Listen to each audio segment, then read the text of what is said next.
this is an iHeart podcast. Guaranteed human.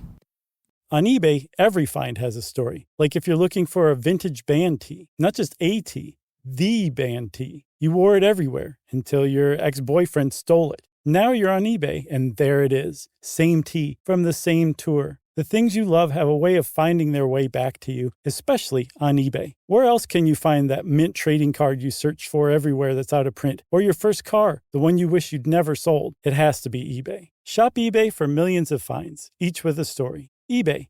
Things people love. All cat parents understand the feeling of being totally ignored by your cat and often thinking, does my cat even love me? There's only one solution to solve that: Sheba. Feed your cat Sheba and go from feeling ignored to truly adored in 12 days guaranteed or your money back. Sheba has a menu of products, appetizers, entrees, treats, and even a kittens menu. So Sheba has a product for even the pickiest eater, like Sheba Puree made with bone broth, a smooth and creamy texture that cats love, or Sheba Grilled, protein-rich formula made with real chicken and seafood. To learn more, check out Sheba.com. Hi, everybody. I picked this selection. This is Chuck, by the way, of Stuff You Should Know, co-host. September 17th, 2015, we did an episode called The Great Nuclear Winter Debate of 1983, and I picked this one because I don't remember even recording it. What in the world were they debating in 1983 about the Great Nuclear Winter? It was probably just nuclear winter, and the great refers to the debate now that I see how it's worded, but you know what I mean. I guess I'm going to learn right around with you because I'm about to listen to it right now. Welcome to Stuff You Should Know, a production of iHeartRadio.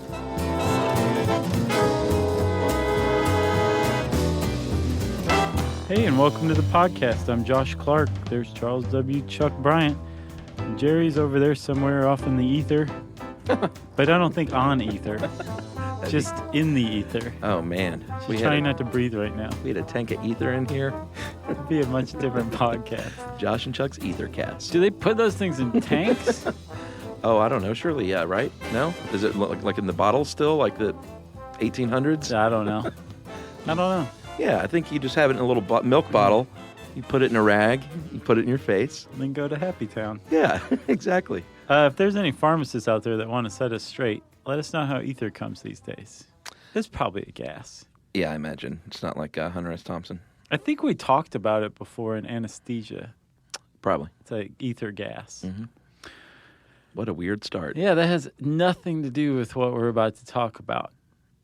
Yeah, I was trying to relate it, but there really is nothing. One of my favorite topics of all time, nuclear holocaust from the Cold War. Yeah. We did one on the Cold War, didn't we? Oh, we've done several. Yeah. We've batted around this thing, but we've never done a full nuclear holocaust podcast, have we? No. And nuclear holocaust that's not quite right. That's not the right way to put it, because what we're talking about is actually the after effects from a nuclear holocaust.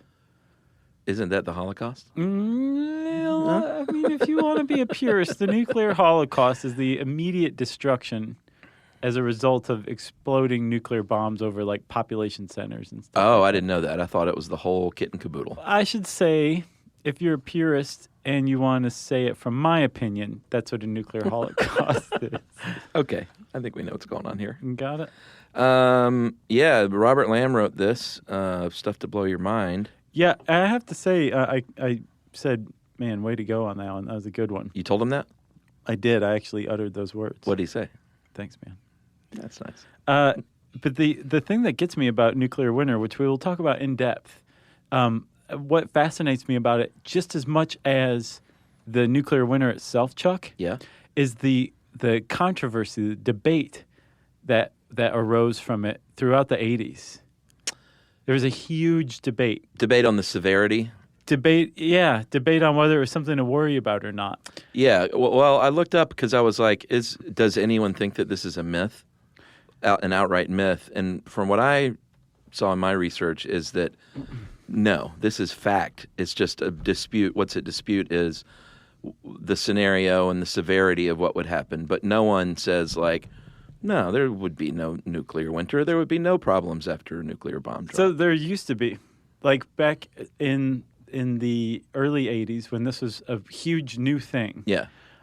There was a group of scientists who were hawkish, very much in favor of the U.S. building up its nuclear arsenal as much as possible, and started basically a PR letter writing campaign to discredit the science behind this and they say, thought, these guys don't know what they're talking about. So what they think that the bomb would drop and then the next day the birds would be out? They said initially, that was kind of their position, was just to poke holes in this and that it wasn't legitimate science, right? Yeah, it didn't sound like it. And then they ultimately, the whole point was that this came from an argument over whether the U.S. should engage in the SDI, the Strategic Defense Initiative, or Star Wars, right, which is the lasers that shoot nukes from space, right? Yeah, they shoot down nukes from space. We did a show on that, didn't we? No? We did. That was another one. Yeah. But that's what the whole thing was. It's the context of it. It was an argument over either nuclear disarmament, which Carl Sagan and his friends were in favor of, hippies, or nuclear proliferation and the Star Wars program. Warmongers. Right. The hippies versus the warmongers. But the weird thing is this debate, Chuck, took place in the pages of academic journals, and it ended up being a fight between science and science deniers. Yeah, it sounds like these scientists that you mentioned might have been had their coffers full from the U.S. government. So potentially, or private industry or something like that. Yeah. And the thing is they use this old chestnut where, so if you're a scientist, there's no certainty in anything you say. Sure. It can always be disproven. Remember, we talked about this in the scientific method episode. Yeah. All your stuff can be disproven, ultimately, which is why it's just a theory. Yeah. So no scientist is going to be like, this is 100% certain. Right. Well, these other scientists who are poking holes in it would point out these guys aren't even certain, which means that there's disagreement over whether we'll have a nuclear winter or not. So they were being very disingenuous in poking holes in it by saying these scientists aren't even certain in their findings. Well, no scientist is certain in their findings. That's so dangerous. But to the public, you think, oh, well, these scientists can't say that they're certain, so they must not know what they're talking about for That's sure. dangerous. That's why we're at 3 minutes to midnight on the doomsday clock. That's exactly right. Because some people might say, well, you're not certain, so let's just not act fast enough. Yeah. Man. And I should say also, Chuck, we should prepare for a lot of listener mail because this is a conservative flashpoint, nuclear winter is. Long-standing one. Oh, yeah? Yeah. Great. Sounds good. Let's talk about this. All right. Well, Robert starts where most people should start when talking about nuclear winter, and that's in the atmosphere. It's a very finely tuned system we have. I want to say it's like homeostasis, but it's not people, so I guess it's like an ecostasis where the sun, just enough sun gets through to make the Earth habitable and proliferate with plants and water and humans and animals and all kinds of great stuff. Right. Too much sun, even by a little bit, could be catastrophic. And too little sun, but even by a little bit, could be catastrophic. Right. So thanks to humans, we've struck a great balance here with the sun. A great deal was made. You can shine, just don't shine too much, son. Yeah, and it's working out awesome. The idea of nuclear winter is that there would be enough ash and smoke. It's really not the fallout from the nuclear bombs themselves, from what I understand. It's more the smoke from the resulting fires that would cause the blacking out of the sky and the sun not getting through. It's actually all of it. Yeah, but everything I read across the board said it's almost 100% the smoke that goes on. Yes. It's true. Yeah. I mean, you shouldn't negate the idea that nuclear radiation poisoning is going to kill a lot of people. Oh, yeah. As a result. But the blacking out of the skies is due to the smoke from fire. Exactly. From the bomb that happened. Right. So this whole thing, the context of it, again, comes from the 70s, right, Chuck? Yeah, in the 80s. And back in, I think, the 1975, a group issued a statement that said, there probably wouldn't be that big of a fallout from nuclear explosions. few years after that, another group, I think the first group was the National Academy of Sciences. Another group said, you know what, we don't think that's exactly true. We think that there probably is some sort of, there will be something, but our models are too primitive to say for certain what the fallout would be. Sure. A few years after that, Carl Sagan and his crew got together and said, no, there's going to be serious consequences, and here's what they are. Billions of lives lost. Billions and billions, right.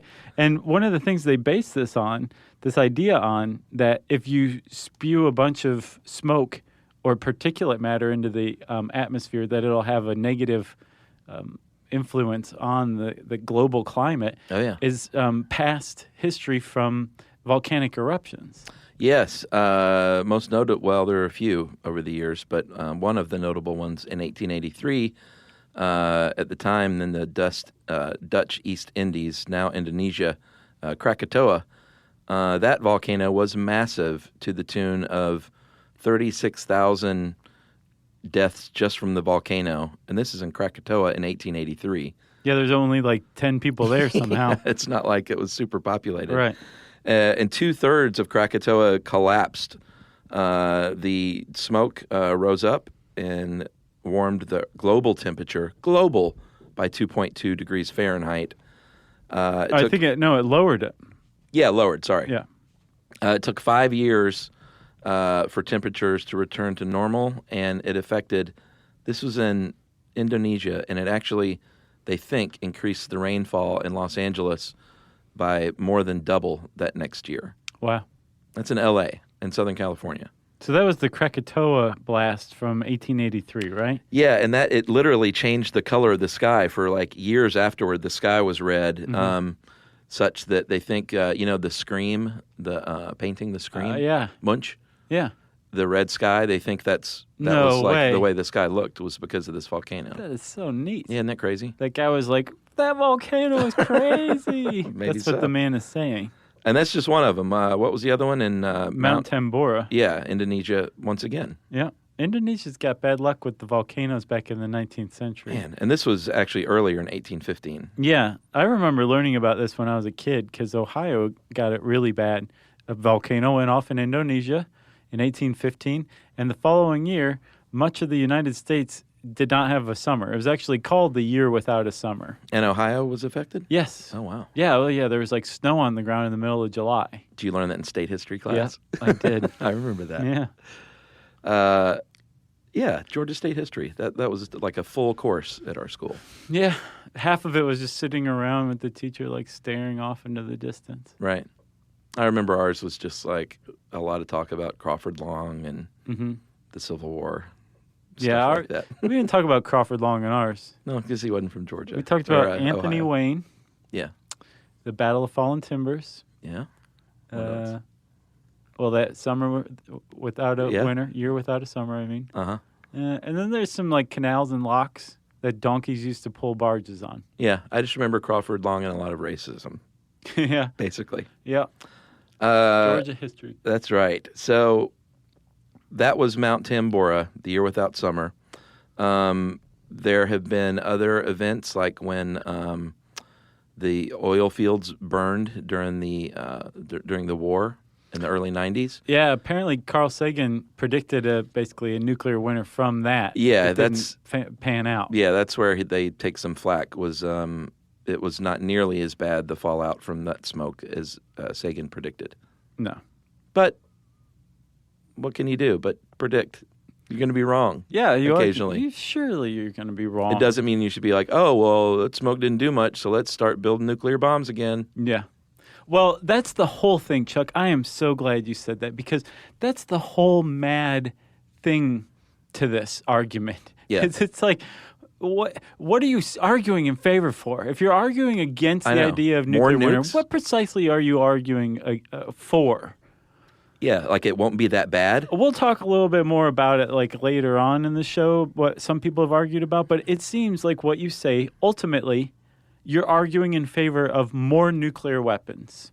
That seems wrong-headed by definition to me. Well, not even just that, but using them won't be as bad as you say. Right. Like, not just have them, but, well, the fallout wouldn't be as bad as they all predict, so use them. You almost get the impression like they're just like, well, let's just find out. Let's just shoot a couple off and find out what happens. Come on, you'll see them, right? And then as they die from smoke inhalation, they say, I was wrong. What have I done? Oh, goodness. Let's take a break. All right. Let's do. And we'll come back and we'll talk a little bit more about the nuclear winter.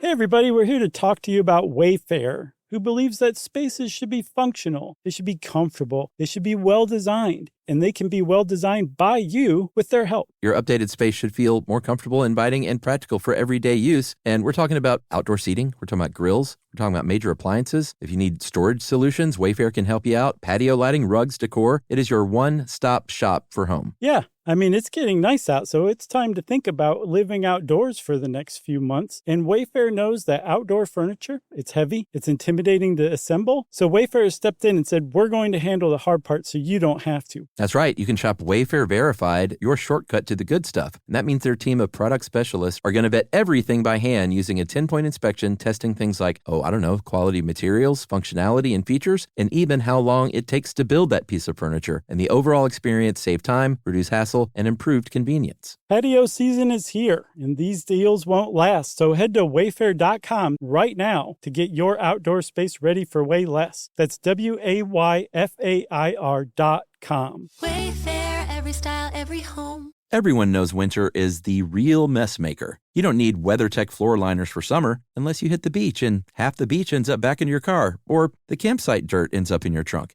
Then you'd want a cargo liner, or a road trip goes sideways, lemonade spills, ketchup goes rogue, ice cream drips. Yeah, you'd be pretty happy about those WeatherTech seat protectors. So just to be clear, as the mud you're inevitably going to step in this summer, you don't need WeatherTech unless you plan on doing summer. Visit WeatherTech.com today. All cat parents understand the feeling of being ignored by your cat and often asking yourself, does my cat even love me? And there is only one solution to solve that, Sheba. Feed your cat Sheba and go from feeling ignored to truly adored in 12 days guaranteed or your money back. Sheba has a menu of products, appetizers, entrees, treats, and even a kittens menu. So Sheba has a product for even the pickiest eater, like the Sheba Puree, which is made with bone broth. It's a protein-rich, lickable treat with chef-inspired flavors. It has a smooth and creamy texture that cats love. Plus, it supports a strong bond between pet parents and their cats with a hand-fed cat treat. It also contains no corn, wheat, soy, or artificial flavors. So instead of feeling ignored, you're suddenly the center of their world. It's basically a fast pass to favorite human status. Next time you're wondering if your cat loves you, grab Sheba Puree or explore their entire range of textures and flavors at your local retailer. To learn more, check out Sheba.com. Learning stuff with Joshua and Charles. Stuff you should know. I said nuclear in jest, but I know, I before heard. the break. It was good stuff. All right, I just want to point that out because some people might think I was serious. No. And now that you said it was in jest, some people are like, what a jerk. Maybe. That man was my hero. I posted something on Facebook the other day that said, you're sciencing wrong, as a joke. And people called me out. They were like, you can't use science as a verb. Like, man. I thought in the Remember 21st laughter? century you could use like everything as a verb. Yeah, that's true. Yeah, people have gotten extremely serious, extremely self-serious. I'm a not self-serious person, so I don't fit in today's world. You're a relic. You're an Yeah. old dinosaur. Just a stupid laughing dinosaur. Speaking of dinosaurs, Yeah, what? well, I guess we should talk about the KT boundary extinction event, which was some people, some in science, have theorized that that's what happened to the dinosaurs. There was an impact winter, not quite the same as a nuclear winter, but the same effect as a nuclear winter due to the impact of an asteroid. That's right. And that would have happened at the border of the Cretaceous and Tertiary periods. Again, when the dinosaurs all died off. Still inexplicably. There's no definitive answer. Again, though, we're talking science. No one found a journal Right. buried in Dear amber. diary, today something is streaking through the sky and it's making everyone nervous. It's very hot now, but I noticed the dinosaurs are dying, so that's good. Oh, this is a dinosaur writing it, in my opinion. Oh. So that's bad. Right. Right. Okay. So let's talk nuclear winter, right? You kind of said it earlier, but the whole idea behind nuclear winter is that if you shoot off nuclear bombs, especially a bunch of them, Yeah. and you have to understand at the time that these scientists were really starting to debate this, there were like 70,000 nuclear warheads, like many, many times more nuclear warheads in existence in like the early 80s than there were today. Yeah. And when they started debating them, they really took up this cause because the Reagan administration was saying we need this Star Wars program because we can prevent almost with 90% certainty a Soviet nuclear attack. Right, with laser guns. Exactly. And so these scientists who were concerned scientists, basically anti-nuke scientists, said, wait a minute, there's something that you guys aren't thinking through here. If you do that, the Soviets are going to say, well, wait a minute, if this thing is 90% effective, then we need to build up our nuclear arsenal so that when we shoot everything we got at them, still that 10% will totally annihilate the United States. That the presence of the Star Wars program was going to put the nuclear arms race into even higher gear than it already was. Yeah. So they very much took it upon themselves to tackle this with science, but also publicize it and sell it to the public. And it's that's stuck in the craw of a lot of other scientists, but particularly scientists who were in favor of nuclear proliferation as a matter of national defense. That's right.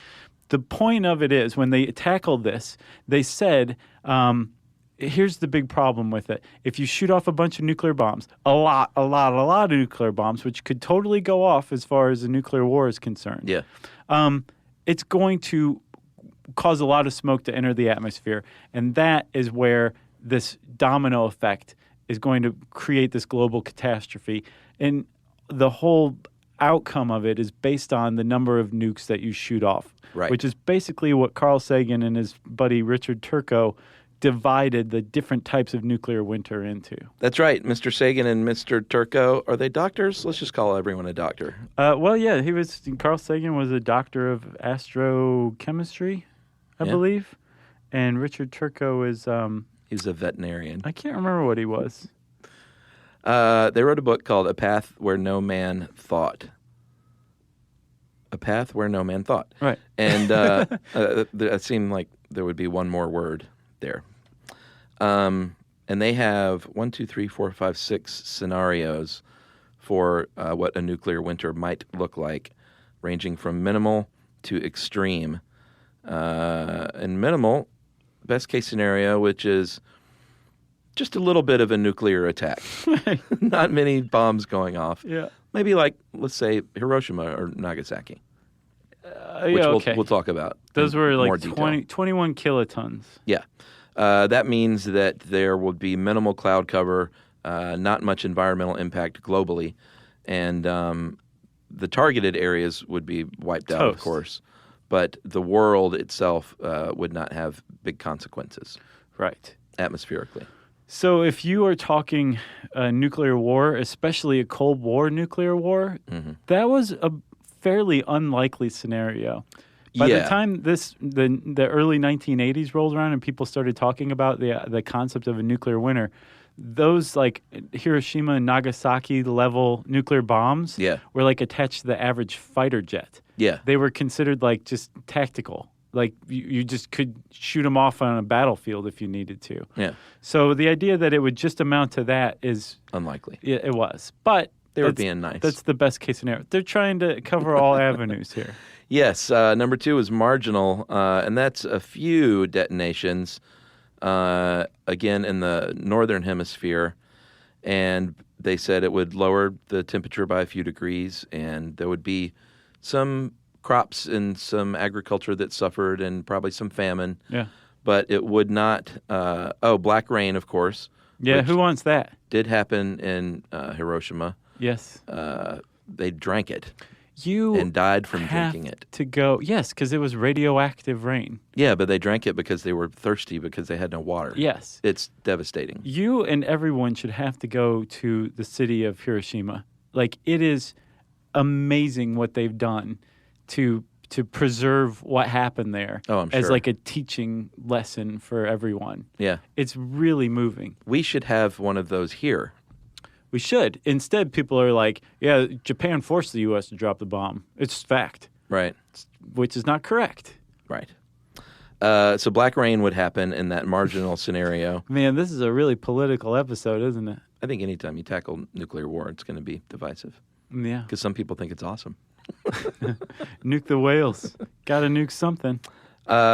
Things below the equator in that scenario in the southern hemisphere would be just fine.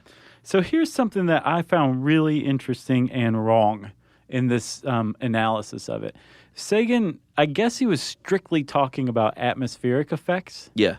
but he mentions like famine and stuff like that. The thing is, That would have a global effect for sure. yeah, the rest of the world depends in large part on North American wheat and corn. Yeah. So if there's a nuclear fallout in North America that affects our crop yields dramatically and causes famine in the U.S., it's going to cause famine elsewhere too. Oh, yeah, yeah. I think what he's saying is, as far as climatologically speaking, Yeah. what he and Turco are saying is, as long as you're not shooting off nuclear bombs in the southern hemisphere, it's going to, climatologically speaking, be unaffected. Right. Or largely unaffected, because the wind goes down to the equator and then back up. Like, Yeah. the equator separates the hemispheres as far as the atmosphere is concerned. Yeah, totally. There would still be global troubles.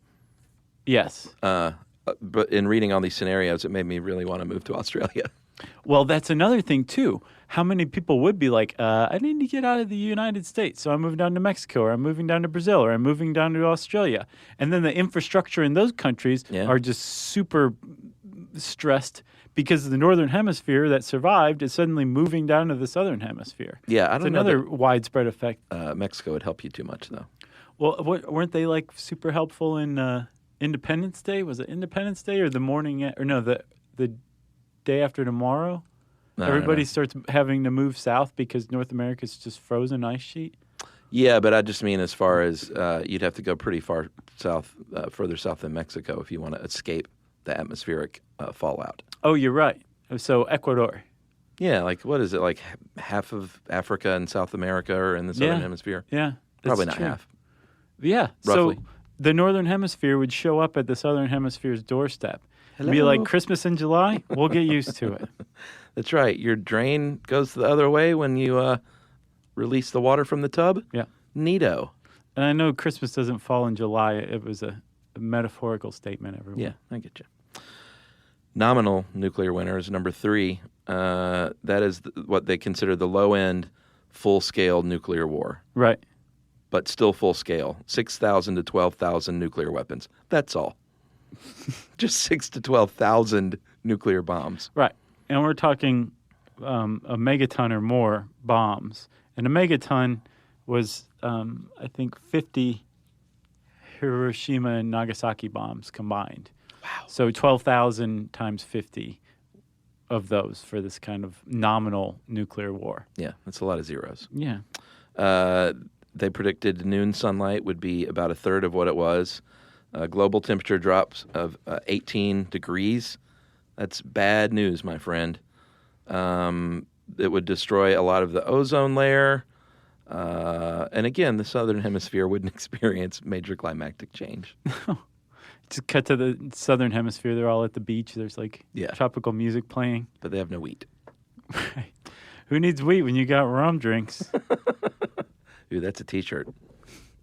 Josh Clark said that one. Yeah. Number 4, substantial. That is full-scale nuclear war. Freezing temperatures, big-time fallout. The whole day would be like it's overcast. Yeah. Billions of humans dead. Billions? Billions and billions. Species going extinct. And finally, possible damage to the southern hemisphere. Finally. Possibly. Right. And then the last 2, we can just bunch together, I think. Severe and extreme. Less than 1% of the sunlight. getting through for months and months on end. Global temperature dropping, no photosynthesis happening. Right. Every crop dying, all life perishing. Let's just go ahead and wrap it up right there. Yeah. As Robert puts it, most of the planet's life would perish within the chilly confines of this black atmospheric tomb. Yeah, he's got a little Lovecraft in him, doesn't he? He does. This unnameable tomb. Yeah. Chuckers, let's take another break, and then we will come back and talk about the fallout from nuclear winter theory.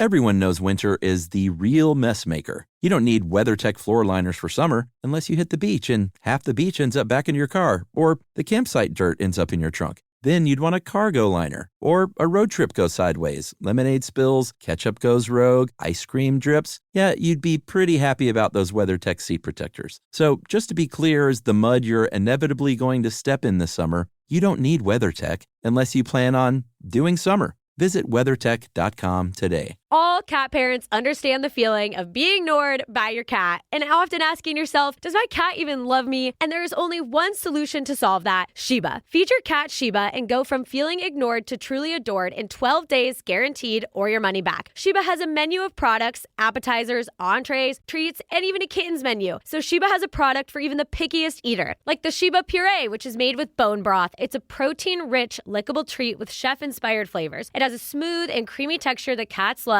Plus, it supports a strong bond between pet parents and their cats with a hand-fed cat treat. It also contains no corn, wheat, soy, or artificial flavors. So instead of feeling ignored, you're suddenly the center of their world. It's basically a fast pass to favorite human status. Next time you're wondering if your cat loves you, grab Sheba Puree or explore their entire range of textures and flavors at your local retailer. To learn more, check out Sheba.com.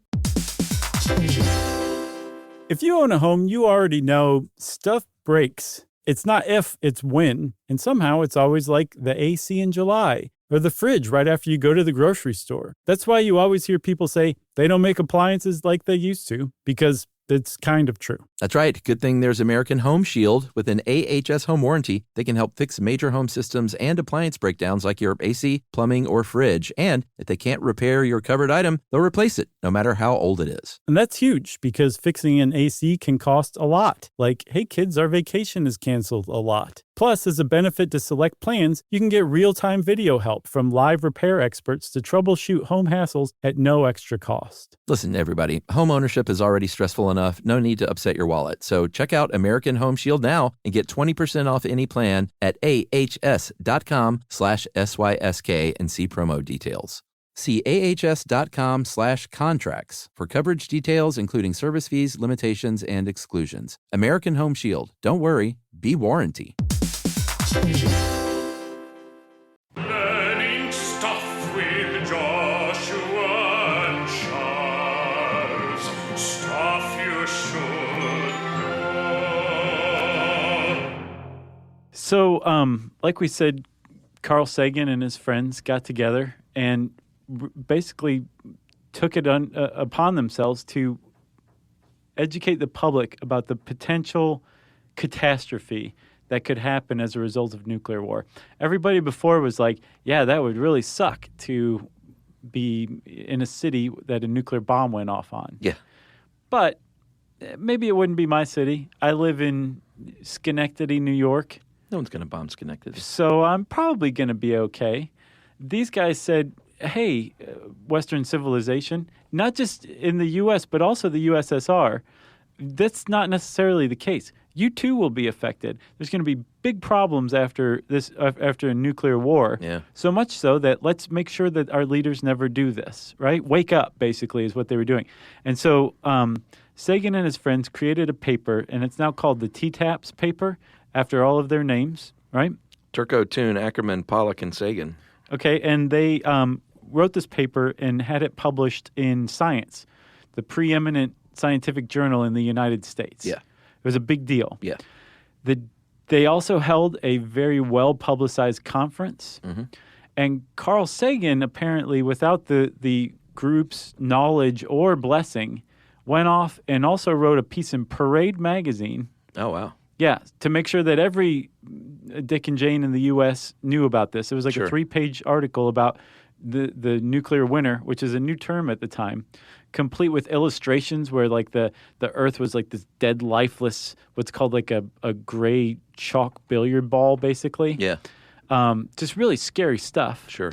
And then he also simultaneously wrote another longer piece that was in Foreign Affairs that's a little more wonky. So Sagan went off after writing this scientific paper and publicized it to policymakers and to the American public. Yeah, this is the early 1980s. And yes, it's 1983. And this was before all the science was in. This is from the first paper. Yeah. Before the first paper's conference was even held, right? Yeah. And a lot of people, including people who were on his side about this issue, were really mad at him because it opened up this group and the whole idea of nuclear winter to allegations that they were fear-mongering and that they were basically trying to sell the public on science, which is, that's not what science does. Right. Yes, pure science is about research and coming up with facts, and whether they're popular or unpopular, it doesn't matter. Science is science and fact is fact, right? Yeah. A good theory is a good theory. But these guys, again, were concerned that something really, really bad could happen, and they went to the trouble of taking it upon themselves to advertise it to the public. Right. But again, Sagan going off and doing this, it really opened them up for a lot of allegations and debate that took place afterward. Yeah, but some say that their work in the TTAPS report actually did help cool things down in the Cold War a little bit. Yeah, and I mean, it wasn't just these American scientists. They worked with Soviet scientists as well, and apparently sometimes it went good, sometimes it didn't go so well, but both sides were working on this issue. And the fact that it got so much publicity actually created a firestorm of back and forth in the scientific community, and this issue ended up getting really well studied. Yeah, it did, and 7 years later, they revised the report in 1990, and it had new, more modernized data, and it wasn't quite as dire, which some critics were like, all right, this is a little more reasonable. Yes, they revised it to call it the nuclear autumn. Yeah. And everyone loves autumn. Yeah, autumn's great. Autumn all the time, that'd be wonderful. Oh, man, that would be wonderful. That'd be Chuck's world.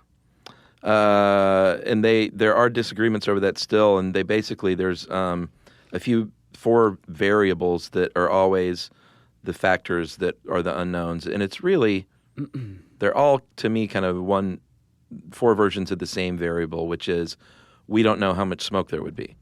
Yes, we just don't know. And number one is how much material is there to burn. So the idea is you drop a bomb on a city, a nuclear bomb, and everything catches on fire, and that creates tremendous amounts of smoke. But since these are all theoretical and you don't know what would happen if you drop something the size on, like, let's say a major city like New York, they're like, what would be there to burn? Like, we just don't know. Well, that's yeah. So if you dropped it on a city, is it an old city that isn't super modern? Sure. And therefore isn't built out of like lots of plastic that can get into the atmosphere and really mess things up? Yeah, like the really bad stuff. Yeah, if it's an old city, maybe the burning wouldn't be so bad even after a nuclear holocaust. Or maybe you're not shooting nuclear bombs to cities, but to other nuclear installations that are out in the middle of like nowhere in Nebraska. Right. Because there's been like 2,000 nuclear bombs detonated, but only 2 on cities. Right, exactly. Everything else has been out over the ocean or out in the middle of nowhere, and there's been no fire. Right. The assumption is that, though, if you shot a nuclear bomb at a modern city, a lot of really toxic smoke would be produced. Oh, yeah. That's probably the worst case scenario in both the immediate nuclear holocaust and the fallout, the nuclear winter as a result, because of all the smoke that would be created. I mean, look at the fallout from 9/11, and that was 2 buildings. Right. You know? Yeah. The second variable is how much would remain in the atmosphere and then how much goes back to the Earth. They have no idea. No one really knows that at all. How much sunlight would be deflected. Yeah. Again, just theorizing. And you can go back and plug in these numbers. Yeah. The problem is, if you're a detractor of nuclear winter theory, you would say, that's a guess. Right. Where'd you get that number? Yeah. You know? And you could take every number and come up with a different model for each one. They usually don't do that. But even still, it's like, which one's going to be the one? And again, it goes back to how much smoke would there be to begin with. Yeah. And then finally, when did it happen? If it was actually in winter, perhaps it's not so bad. Yeah, nuclear winter in winter, ironically, is the best case scenario. The best case scenario of the bad scenarios. Right. So they did initially back off of their findings. They said that there could initially be like a 35 to 40 degree drop in global temperatures. It's Celsius. Yeah. So we're talking like 70 degrees, 72 degrees Fahrenheit drop in temperatures. So And that's talk for about full-on nuclear war. Yeah. Yes. Later on, as they revised their findings, and more and more scientists got involved and studied this issue, they came upon what seemed to be a consensus that you could probably count on something like a 15 degree Celsius drop in global temperatures, which would be substantial and could still have widespread effects, right? Yeah. So from this debate, nuclear winter kind of got settled on. There was a scientific consensus that came about. And there was also consensus that not only would there be huge problems inland, there would be oceanic problems as well. Yeah. Because one of the great casualties of detonating nuclear bombs is the ozone layer. Yeah. The fireball from the blast burns up nitrogen, converting it to nitrogen oxide. And nitrogen oxide just punches holes, basically chemically burns the ozone layer. Yeah. So then when all that smoke that's acting as like an umbrella that's blocking out the sunlight falls back to Earth, all that particulate matter falls back to Earth and is radioactive, by the way. Yeah. Now the sunlight that does come through is way hotter and has way more UV light than it had before the nuclear bombs went off. Because we had our little delicate balance that's now disrupted. Exactly. Yeah. The problem with that for the oceans is that UV light would likely be too intense for phytoplankton at the ocean surface. Yeah. Well, that is the keystone species for the ocean aquatic environments, the ecosystems, all start with phytoplankton. And zooplankton feed on phytoplankton, little fish feed on zooplankton, larger fish feed on little fish, and so on, until if you get rid of the phytoplankton, you're in big trouble. Big trouble. So there would be huge ramifications, and science came to a consensus on this. But again, it was attacked very early on by nuclear proliferation hawks as basically being against the interests of United States national security. Right. And then later on, it continued to be attacked. It became a customary traditional flashpoint among conservatives as a great example of the lengths that hippie environmental scientists will go to dupe the American public into being scared about nuclear bombs and just nuclear stuff in general. Like Michael Crichton famously attacked it in a 2003 speech. And his whole thing, he was very famously a climate denier. He was a climate skeptic until his death, as far as I know. Is he dead? Yeah. No. And he wrote some great books. But he was also like contrarian by nature is what he said as well. But I get the impression that he tended to land on the more conservative anti-environmental side. Oh, yeah. And on this case, he also attacked the nuclear winter as well. And what he accused these guys of doing is creating science by consensus, right? That, to me, that's just like a 1-2 sucker punch. So the initial scientists that challenged nuclear winter said, you guys can't even agree. There's no consensus. Like, you can't be certain in what you're saying. So therefore, we don't need to take you seriously. So they said, okay, you know what? We're going to get all these scientists around the world together to study this issue, and we're going to come to a consensus. And when they did, years later, guys like Michael Crichton said, you guys are practicing science by consensus and politicizing science. It's not real science. So it was like they were very much damned if they did and damned if they didn't. And ultimately, you just have to kind of decide, is it worth the risk? Maybe we can't say for certain. Yeah. And at the time, you couldn't say for certain. What's cool is that some of these same climate scientists are still at work, and they have come up with fairly recent models using very sophisticated climate models compared to the stuff they were using back in the 80s and even the 90s. Yeah. The stuff they're using now says, actually, we think nuclear winter might be worse than was initially predicted. Yeah, and even if it's not a full-scale nuclear war, I think there's not as much worry these days for something like that. What the worry is now is that some rogue nation gets a hold of one, or maybe even not a rogue nation, just India and Pakistan drop a couple of nuclear bombs. Well, that's the model. And that is entirely possible. I think a 1 megaton detonation is what they did this model on, and it had a substantial effect. Yeah, they said 10 years of smoke clouds and a 3-year temperature drop of about 2.25 degrees Fahrenheit. Which doesn't sound like much, but if you go back and you read that scientist's study, his executive summary of the study, he points out that kind of drop ultimately equals a shortened growing season by 10 to 20 days. Yeah. And that last 10 to 20 days makes or breaks a crop. That means you can either harvest it or it dies before it matures and can be harvested. And so even just a couple of degrees can lead to widespread crop failure. Yeah. But this is just if India and Pakistan shoot 50 bombs at one another in a regional war. Yeah. It could have that effect around the world. So we mentioned Hiroshima and Nagasaki. Those are the only places we can look. But like we pointed out, the bombs were so different back then. It's not the best comparison.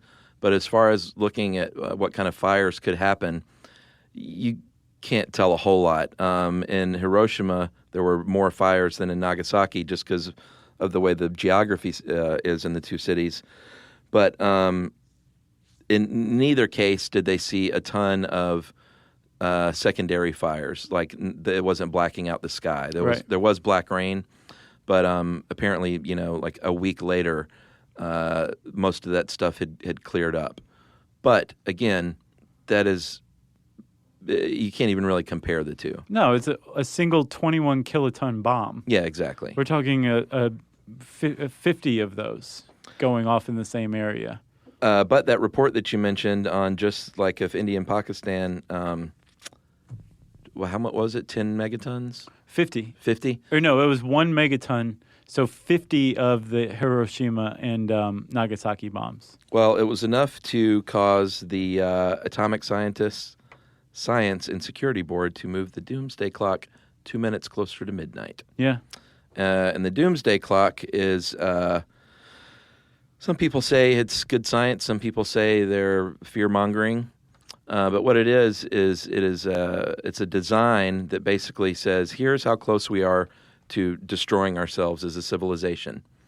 And there are a lot of factors that go into it, like biotechnology or cyber technology, but the main two are obviously nuclear weapons and climate change. Right. Are the two main things that factor into where the doomsday clock sits.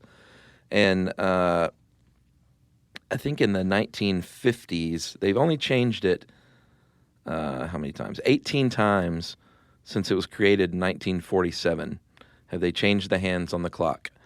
In the 1950s, it was at 2 minutes till midnight.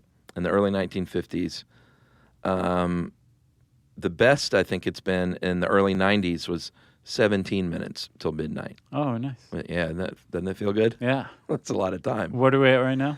Right now, we are the closest we've been since 1983.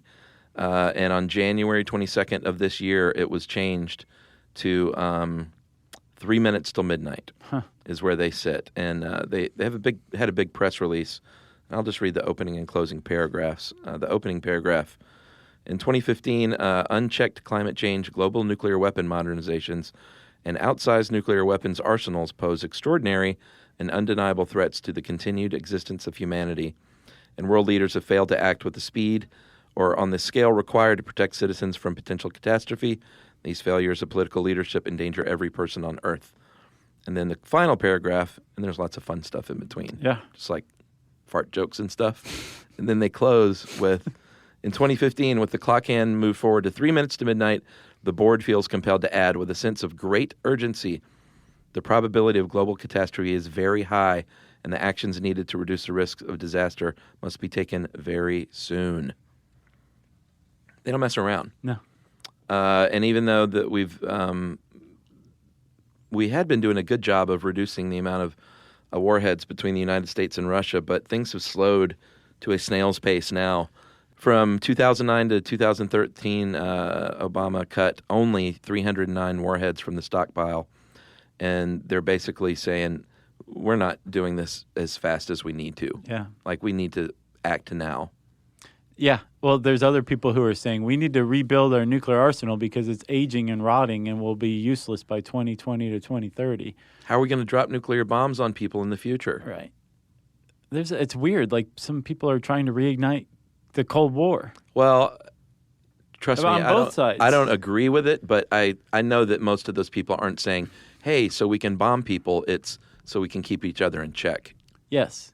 which was the Cold War. We could also just All over again. get rid of nuclear bombs entirely. We could do that. And, you know, Sagan's whole thing, I should say, and it's funny that he's kind of like the villain of this whole thing, of the whole nuclear winter debate, because he's such a revered figure. Sure. Such a great guy. But he really, I purposefully made some serious missteps as far as publicizing the results went before they were fully in.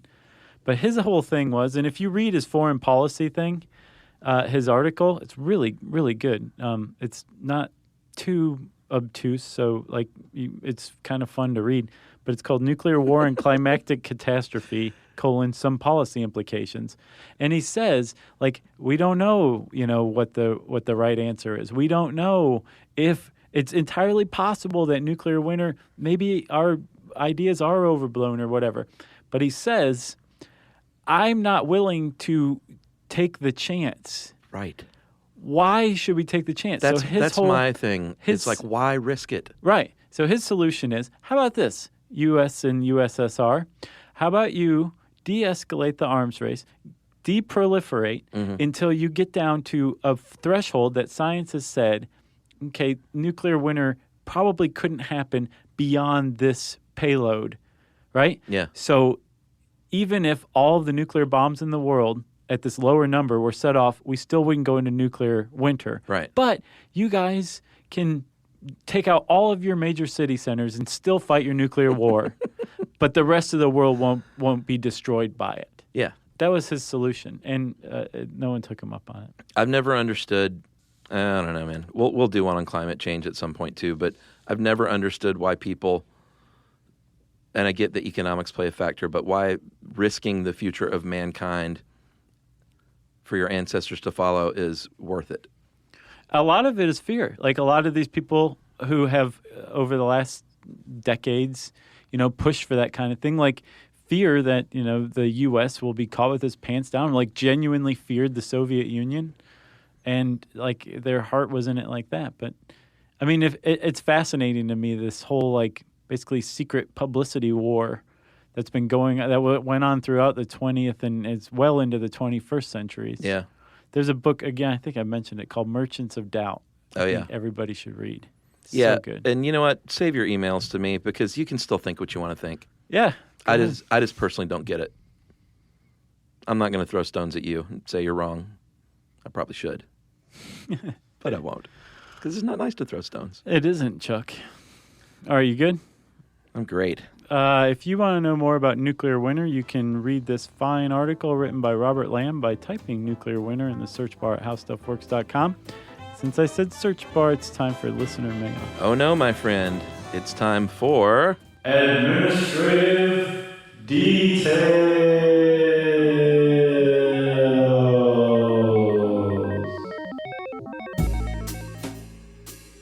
All right, this is the time that we all know and love when Josh and I read out and say thanks. We give thanks. We should call this Thanksgiving and not administrative details. Oh, okay. Ready? No, that's okay. Because administrative details is such a weird name. This is long or it's meant to be.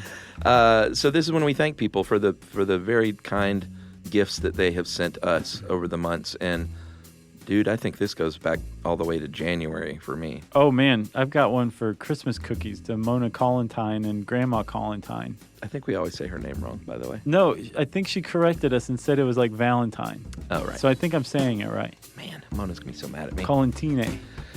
All right. Is the administrative detail music playing? It sounds like it.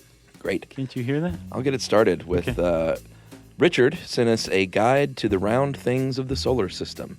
Very fun. Very nice. Yes. I remember that, yes. Blair sent us a plug-in key holder You come home, plug your keychain in, and you never forget it. It's pretty awesome, actually. You can get them on Amazon. Electric socket unplugged chain holder. Search for that. It will bring it up. That's right. I got a postcard, very nice postcard from Jean-Pierre Bonasco and Stephanie Crick from Port Lockroy, Antarctica. Nice. And it's worth saying again, thank you to Mona Collentine and Grandma Collentine for our Christmas cookies. We look forward to them again this year. Yes, we certainly do. We've gotten nougat, homemade nougat from Kristen Ferguson again. Okay. It's so delicious. I am hooked on that stuff. It's great. It is. You can find her at Solace Sweets. Man, it is so good. Yeah, Kristen's been sending us this homemade nougat for years, and I was always like, homemade nougat, I don't know about that, and then I put it in my mouth. It's amazing stuff. It's really good. I know.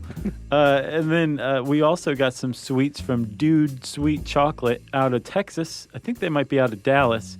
They made they sent us really great chocolates, but they also make these incredible marshmallows too. They made a sweet potato marshmallow. Wow. And dudes at Dude Sweet Chocolate, thank you for those. They were amazing.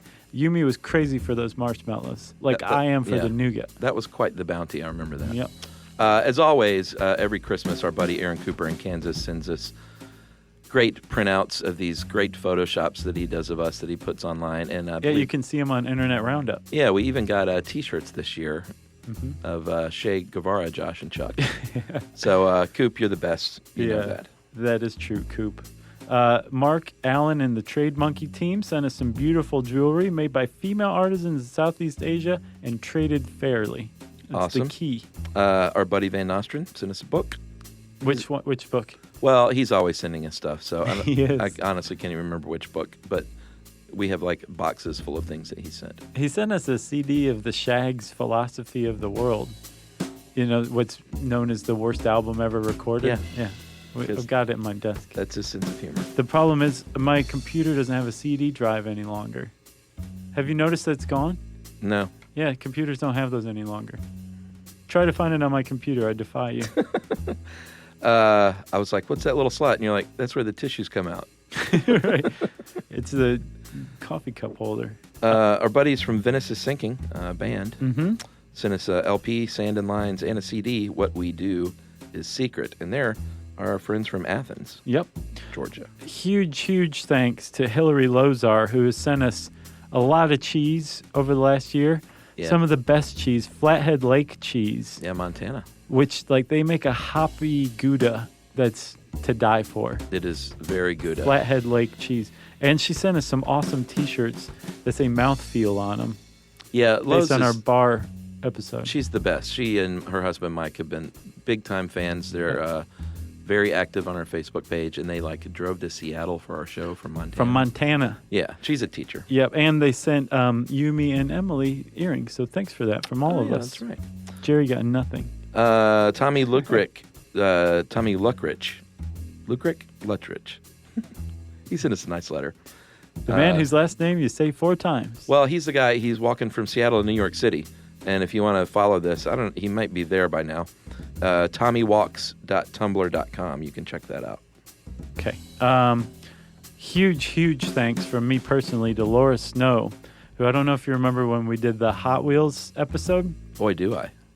I said that the Hot Wheels I would love to have was this station wagon camper that said Good Time Camper on it. Oh, I remember. She mailed it to me. That's pretty remarkable. Yep. So thank you very much, Laura Snow. That was very nice of you. Yeah. If anyone's listening, my favorite Hot Wheel was the one that had $1,000 stuffed in the body of the car. That's a good one. Stefan Brom, he sent us some currency banknotes.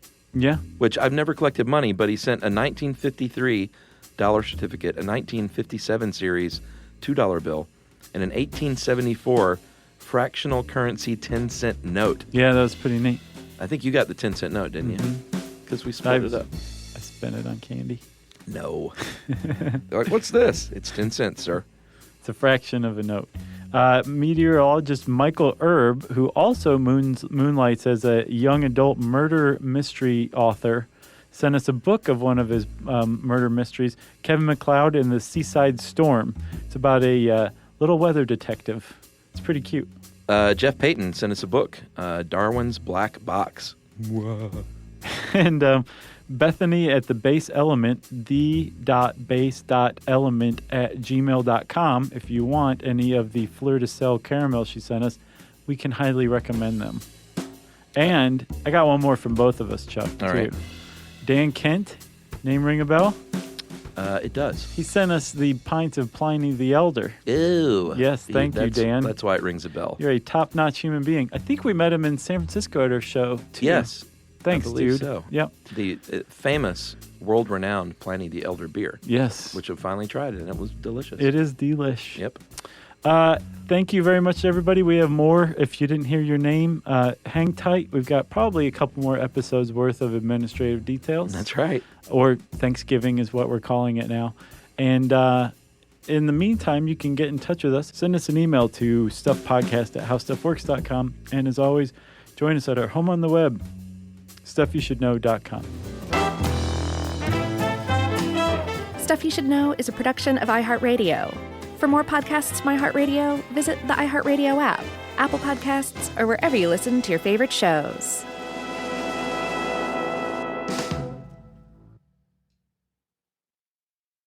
Mom, can I have Lingo Kids? Dad, Lingo Kids, please! When did we become the Lingo Kids house? No idea. Last week it was dinosaurs. This week it's... Lingo Kids! Why Lingo Kids? Because it's the best thing ever. We can play games with astronauts, wild animals, and superheroes. With more than 4,000 interactive games, songs, and shows, Lingo Kids is the #1 entertainment platform for young kids. So, no dinosaurs? And dinosaurs! Lingo Kids! Everything kids love. Download it for free.